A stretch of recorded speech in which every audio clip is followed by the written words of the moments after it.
Your glamorous lifestyle is actually a financial suicide note. You are unknowingly feeding a trillion-dollar machine meticulously engineered to enslave you.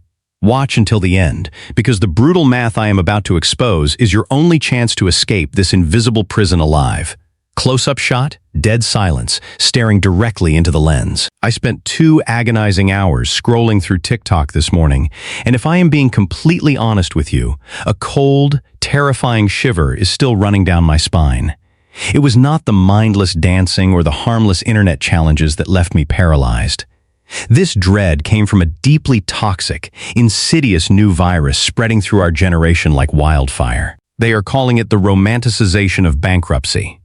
I watched countless young men and women, draped in sparkling designer clothes, recording short aesthetic clips with radiant smiles and a caption that makes my blood run cold. When my credit card is completely maxed out, but I decided to go get afternoon tea at a 5-star hotel anyway, because I will never be able to afford a house in this economy. You call it healing. You call it living in the present moment. But as someone who has walked this road, an older brother who has watched the jagged jaws of financial traps crush the lives of so many good people, I call it exactly what it is: financial suicide. We are witnessing the absolute normalization of a garbage ideology, a delusional commitment to living light years beyond your means. Today, we are going to strip away the glittery mask of modern debt culture and stare directly into the ugly, terrifying truth. If this harsh reality resonates with you, or if you simply want to arm yourself against a system designed to keep you broke, I need you to hit that subscribe button right now. Your support is the raw fuel that gives this channel the motivation to keep uncovering these uncomfortable, life-saving truths in future videos. Credit Card Payoff Plan US welcomes you to the awakening. Let us begin by dissecting a case study I stumbled upon just yesterday, one that perfectly encapsulates this mass delusion. A young couple sat in front of their camera, beaming with misplaced confidence, sharing that their combined income was exactly $20 an hour. Yet, with a straight face, they announced their ultimate goal: purchasing a $900,000 home within the next 2 years. Their entire strategy relied on the assertion that the law of attraction would somehow manifest this mansion into their lives, simply because they believed it fiercely enough. Listen to me very carefully. The law of attraction is a beautiful psychological tool for maintaining an optimistic spirit, but the universe does not underwrite mortgage loans, and the law of attraction will never pay your monthly interest to the bank. It is time we stop hallucinating and return to the brutal, unforgiving realm of basic math. Let us play with the spreadsheet they so conveniently ignored. 2 people making a combined $20 an hour. Assuming they work a grueling 40 hours a week, 52 weeks a year without a single day off, their gross annual income sits at $41,600.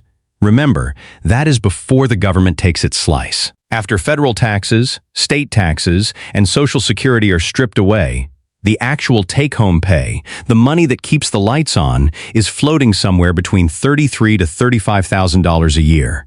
That leaves them with less than $3,000 a month to survive.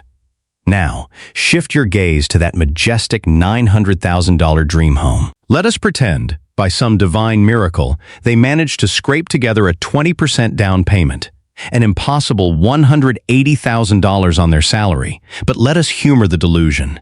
They would still need to borrow $720,000. In our current economic climate, with interest rates hovering around a merciless 7%, the principal and interest alone would incinerate nearly $4,800 every single month. I have not even factored in property taxes, homeowners insurance, inevitable maintenance, or HOA fees. The true cost of breathing inside that house would never drop below $6,000 a month. You have less than $3,000 in your pocket. Your house demands $6,000 to keep you off the street.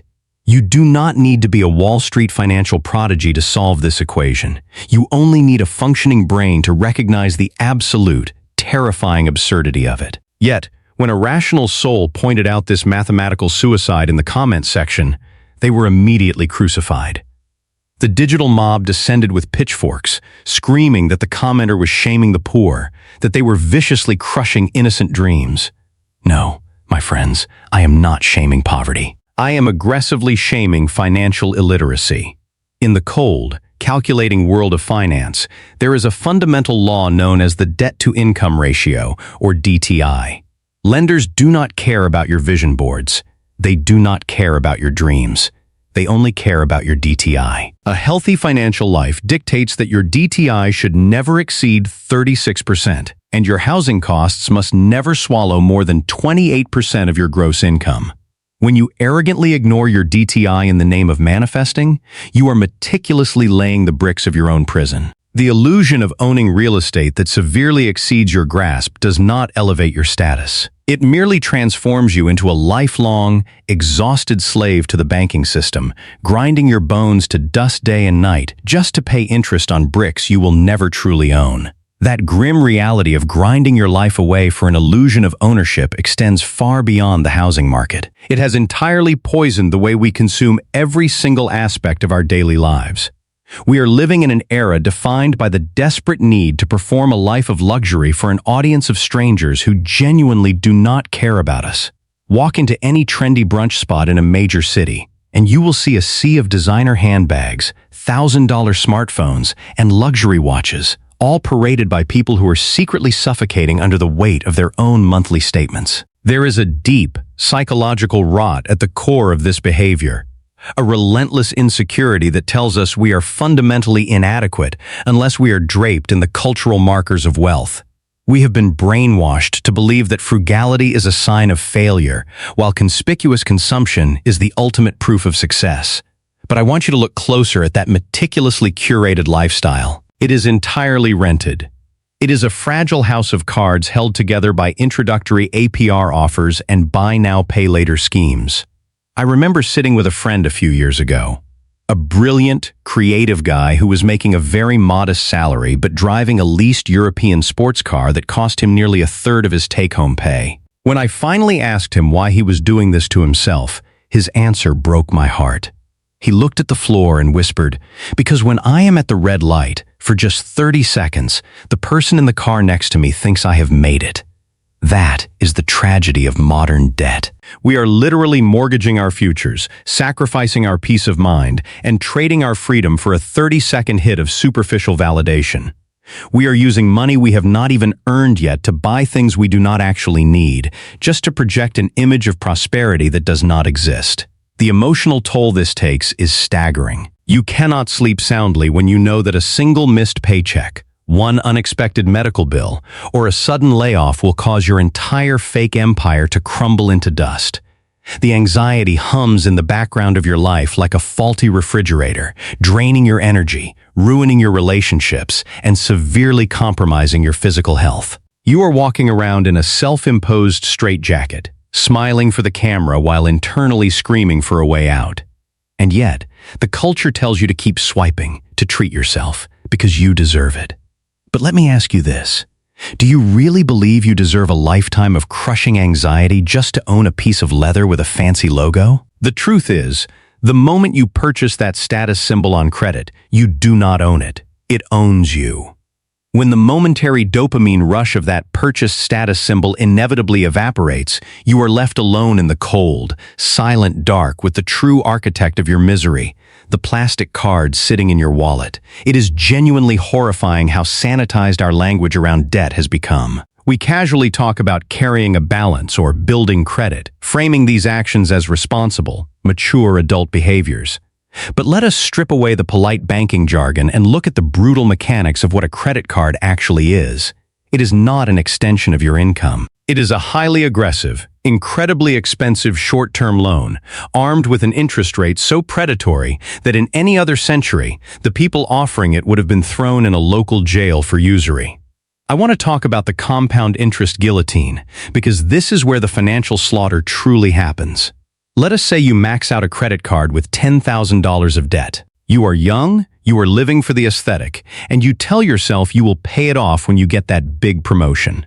So, you just pay the minimum, usually around 2 or 3% of the balance, maybe $200 a month. It feels manageable, right?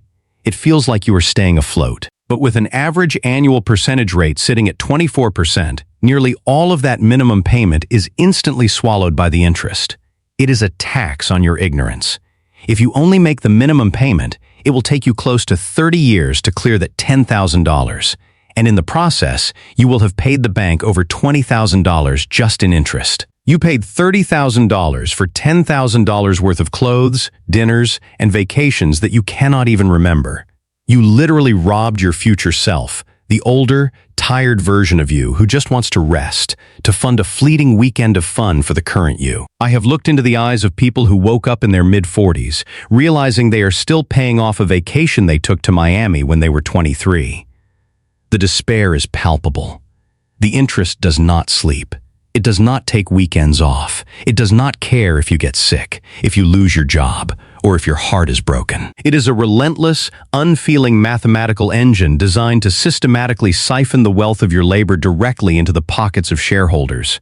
Every time you swipe that card without having the cash in your checking account to pay it off completely by 5 p.m. that same day, you are willingly placing your neck squarely under that blade. The most terrifying realization about this unending cycle of compound interest is understanding that absolutely none of this is an accident. You are exactly where they engineered you to be. It is incredibly easy to sit here and blame the individual, to call people lazy or stupid for falling into these traps, but that completely ignores the massive, trillion-dollar predatory machine operating behind the curtain. We have to face the uncomfortable fact that our entire global economy is heavily reliant on the financial illiteracy of the working class. If every single person woke up tomorrow, cut up their credit cards, lived well below their means, and invested the difference, the modern banking system would experience a catastrophic heart attack by noon. Think about our education system for a moment. You spent roughly 12 to 16 years in classrooms. You learned the Pythagorean theorem. You memorized the dates of ancient battles, and you analyzed the themes of classic literature. But not once, in all those thousands of hours, did anyone sit you down and explain the difference between an asset and a liability. No one taught you how to read a loan disclosure, how to file taxes, or how a Roth IRA functions. Do you genuinely believe this is an oversight? Do you think the smartest people running the curriculum just forgot to include the fundamental skills required to survive in a capitalist society? It is not an oversight. It is a feature. A financially educated population is dangerous. They demand fair wages, they do not take out predatory loans, and they cannot be easily manipulated by marketing psychology.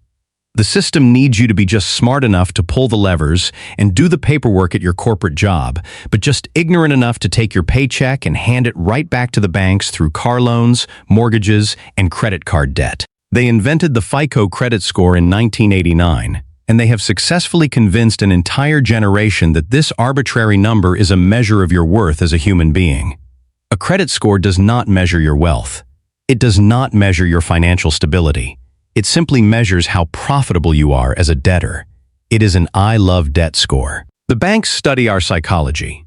They hire the best behavioral scientists on the planet. And they design an ecosystem where taking on debt feels as frictionless and natural as taking a breath of air, while saving money feels like an agonizing sacrifice. You are playing a rigged game in a casino where the house has stacked every single deck against you. Once you finally see the invisible bars of this financial prison, the only moral imperative left is to orchestrate your immediate and unapologetic escape. I did not make this video to leave you feeling hopeless in the face of a rigged system. I made this because the truth, no matter how brutal, is the only weapon that can set you free. The time for living in a state of glamorous delusion is over. It is time to stage a quiet, relentless rebellion against the culture of debt, and that rebellion begins the moment you decide to reclaim your financial sovereignty. We need to completely redefine what wealth actually looks like. Real wealth is not a loud, financed sports car parked in front of an overpriced, heavily mortgaged home. Real wealth is silent. It is the peace of mind that comes from knowing you have a fully funded emergency reserve. It is the absolute power of being able to look a toxic boss in the eye and walk away from a bad job because you do not owe a single dime to the bank. It is the quiet confidence of waking up in the morning and knowing that 100% of the money you earn that day belongs to you and not to Visa, MasterCard, or Chase. To get there, you have to embrace frugality, not as a punishment, but as the ultimate form of self-respect. Budgeting is not a restriction on your freedom. It is a battle plan for your liberation. I need you to stop caring about what the people on TikTok or the strangers at the red light think about your lifestyle. Let them laugh at your old car. Let them judge your modest apartment. Let them scroll past your lack of designer clothes. While they are drowning in a sea of minimum payments and suffocating anxiety, you will be quietly building an impenetrable fortress of real, generation-altering security. Cut up the cards. Sell the car you cannot afford. Move to a cheaper neighborhood if you have to. Take on a second job and violently attack your debt with everything you have. It will be exhausting. It will be deeply uncomfortable. And it will require a level of discipline most people are completely terrified of. But the sheer, unadulterated freedom on the other side of that mountain is worth every single drop of sweat. You have one life to live. Do not spend it as an indentured servant to a banking system that views you as nothing more than a line item on a profit and loss statement. Wake up, look the math dead in the eye, and take your power back today. If you are ready to join this fight, if you are done playing the victim and ready to build actual wealth, leave a comment below saying, "I am taking my power back," and share this video with someone who desperately needs to hear it. Stay strong, stay disciplined, and I will see you in the next one. The modern financial ecosystem is designed as an invisible trap, heavily reliant on consumer insecurity and systemic financial illiteracy. We are culturally conditioned to pursue a hollow illusion of wealth, financing lifestyles we cannot actually afford through predatory credit cards and buy now pay later schemes just to impress people we do not even know. This creates a crippling cycle of debt where compound interest acts as a financial guillotine, quietly siphoning away our future wealth, health, and peace of mind. The banking system and corporate marketing machines intentionally exploit this psychological vulnerability, turning the working class into perpetual, highly profitable debtors. However, recognizing this rigged game is the crucial first step toward true liberation. Real wealth is not loud, flashy, or heavily financed. It is completely silent.